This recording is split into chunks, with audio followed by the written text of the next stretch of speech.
Well, hey folks, anybody who's thinking of signing in and watching right now, it is Stephen Foster, and today I'm on lovely Quadra Island. It's been a beautiful day. It's a little chilly, but it's February, and it's supposed to be chilly because it's February. But this is the mouth of the Discovery Islands. Now, for those of you watching from somewhere else might not know, the Discovery Islands is at the north of the Salish Sea, which used to be the Georgia Strait, or the Strait of Georgia, and this is a section of just off Vancouver Island. Vancouver Island's over there, the mainland, North America's over there, and we are on Quadra Island. And I'm here just on Family Day weekend. It's BC Family Day weekend, and here with my family because I'm doing a bit of work up at a little lake cabin. This is a series that's going to come on shortly, and it's my process of finding it, purchasing it in the middle of a heat dome last year, and the extensive renovation that is required because it's just a cabin. We like to call it the Lake Shack, and up until recently it was called the Bat Shack, but last episode, which I haven't published yet, I haven't published any of them yet, was about remediating for bats. There were bats up there, and you have to do it in the season when they migrate. Bats migrate and they come back to where they like to hang out in the summertime. So we have mitigated that by sealing up the entrances and removing all of the toxic guano that may have been in some of the ceiling joists, ceiling rafters. And so that's sort of what's been going on. This weekend we're up here because I'm taking delivery of a barge. Now this is a boat access only lake on Quadra Island, and it's somewhere up there in a secret location. It is off-grid, southwest facing, and you get there by boat. And in my case, I've got a little trail that I can walk to, which makes it kind of unique in that respect. But you still need a boat. There's only 9.9 horsepower allowed on this extensive lake system because it's in a provincial park, and it is a barge boat. It's a 20-foot barge that I had custom built, and that is so I can pick up family and friends and the visitors at the communal dock and transport them over to the island with all their gear, food, and whatnot. So this is just sort of like an intro into that. I'm standing on a pretty special beach facing Cortez Island. I'm going to spin the camera around so you can see where I am and give you a few visuals. Right now, I'm just renting a little cabin right there for the family. There's my dog Winston. Right, Winston? He's a little depressed because I haven't shown a stick for him in the last 4 minutes. And looking east to Cortez Island, right there in the sun. This is why people get excited about southwest facing, because that is southwest facing. As you can see, it's in the sun. And then you move up into the mountain ranges. Up there is one of the highest mountains. It's either there or over here. My bearings right is Mount Waddington, which is the tallest peak in British Columbia. And this section of the Discovery Islands was first navigated from the Europeans in the late 1700s, Captain Vancouver and Captain Galliano.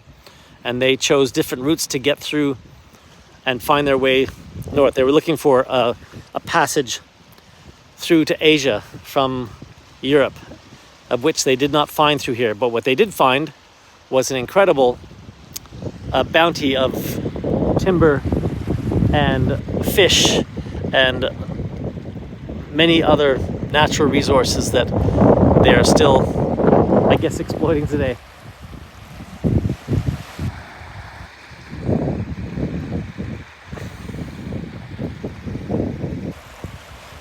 So, a pretty incredible part of the world. I must say, I will say, it's a pretty incredible part of the world.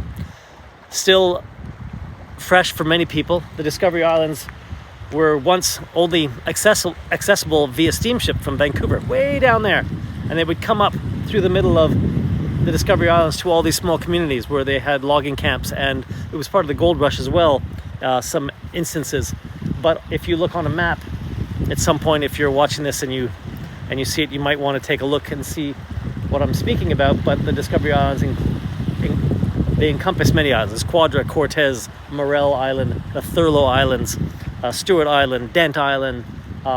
There's many more, and I don't have them all in my head, but certainly on a map easily accessible to see. And so there were communities all up through there, and then most of those communities are now gone, just because as soon as the steamship that delivered mail and supplies stopped, when they started coming up by road up Vancouver Island, those communities slowly died out. There just wasn't enough going on to keep them relevant in the in the tides of change and I guess what they would say, man becoming more efficient with their travel.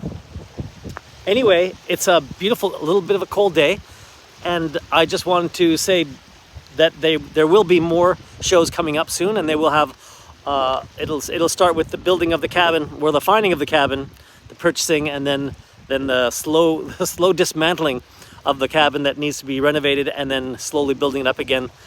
Tomorrow I'm going to do the barge delivery, and I'll have that footage, but those will come up in subsequent videos. So this is sort of like the intro, the hello, if you will, to this new little series.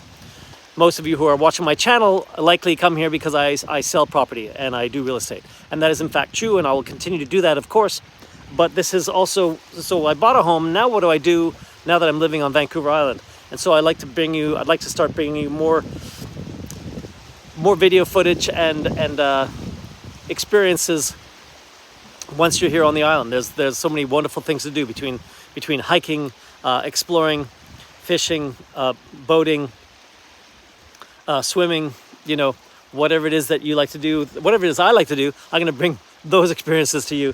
And of course, there's lots of stuff out there on the web, and so I appreciate it if you watch it, that you're actually watching. So I'll try and give you my perspective on somebody who's lived from somewhere else and moved here from the East, and I've been out here since 2001, experiencing all the great joys of West Coast living. It's still exciting to me. It's still new and fresh, and I suspect it will continue that way, because it is a very, very special part of the world, a very unique place on the planet today, physically and environmentally, and some would say spiritually. So thanks for watching, and I'll leave you with some visuals as I close this video out, and take care. We'll see you next time.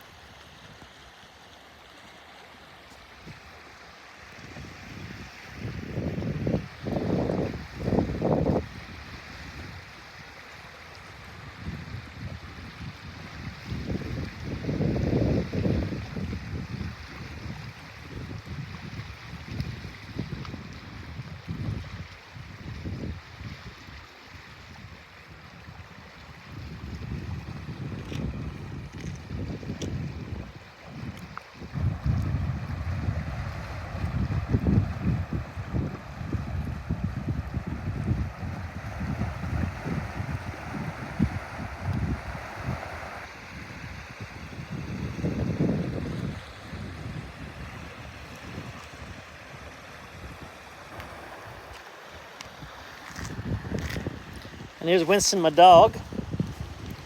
Winston, where's your stick?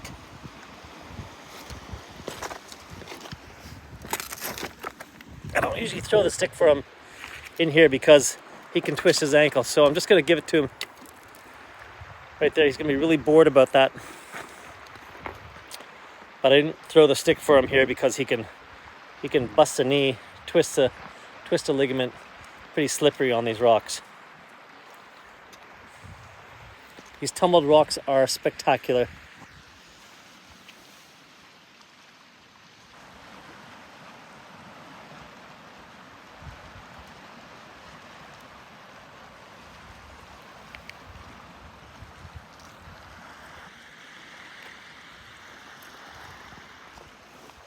I thought I was gone. I was going to close out that way, but walking back up to the house, we're going to have a, I think it's cocktail hour now. So we're here with some friends, family day weekend here in February. And it's time to celebrate being healthy, being alive, and being blessed to be able to hang out in such a beautiful part of the world.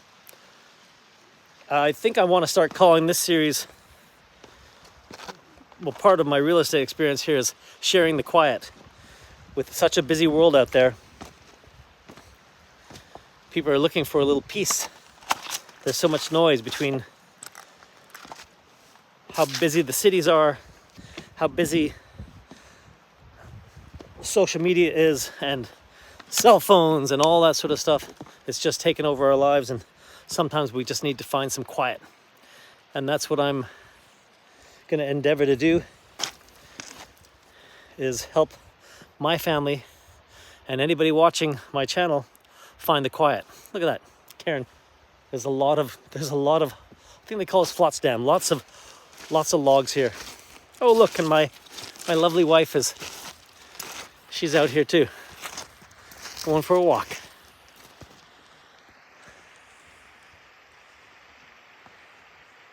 Get your mom, Winston. Go get her. Get your mom. Winston's trying to find her.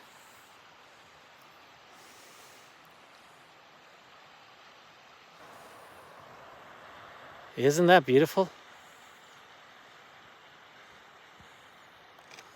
What a beautiful scenery. Amazing. I keep seeing thing on the lead, but I just wanted to share this with people. It's not you can't always get everybody out here. And a lot of people in the world, if you're watching from somewhere else, feel free to say hey in the comments. Love to know where you're from and where you're watching from. Pretty amazing. Okay, I need to go catch up to my wife. You take care. Thanks for watching, and stay tuned for those upcoming video series on the cabin. Ciao.